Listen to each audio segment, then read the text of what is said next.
Hello, welcome to Algebra 1. Today we're going to spend a few minutes looking at some of the key features in Canvas.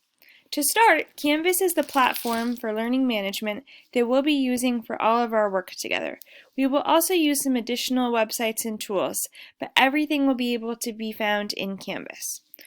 On the sidebar here, there's a couple of important features.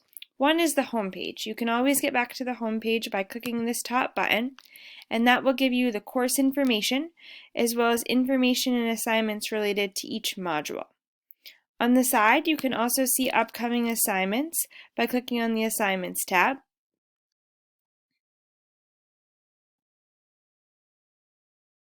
And so here you can see the assignment starting with the very first module, as well as the score underneath as you complete the assignments. There's also the Grades tab on the side. So this tab has a list of all course grades, as well as it's a spot where you can see comments and feedback related to individual assignments. So today we're going to spend a few minutes looking at how the modules are organized and the pacing chart.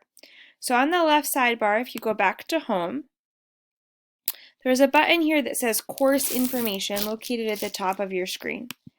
If we press the Course Information button, we will come to this page, and one of the important features we're going to be using is the pacing chart.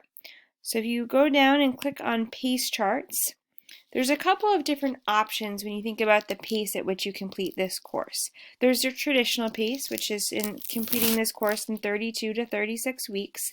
There's also the honors version, as well as accelerated paces if you're spending a little bit less time to complete this course. Today we're going to just start out by looking at the traditional pace, which is recommended for most students. When I go to the traditional pace chart, it outlines each week of the semester as well as which lessons and activities should be completed. So at the end of the first week, you should have completed in Module 1 activities 1.00 through 1.04.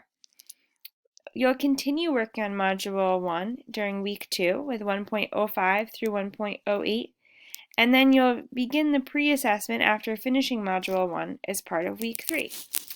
This pacing chart helps us to outline our work in Algebra 1 to make sure we're on track and working at a pace where we will be able to finish within the semester time frame. It's broken into two segments since our course is Algebra 1 Part 1 and then Algebra 1 Part 2. And at the bottom there's some time built in for a floating vacation week. It's important in this class that you stay on pace, and that's something I'll be helping you with when we meet and talk about your progress in this course. That way you don't get overwhelmed or behind, and so you're able to finish in a timely manner. This pacing chart references each of the modules. So you can access the modules via the home page. You can also click the modules button on the left side. So if I click the modules button, this organizes all of the activities, assignments, quizzes, links, and resources by each module.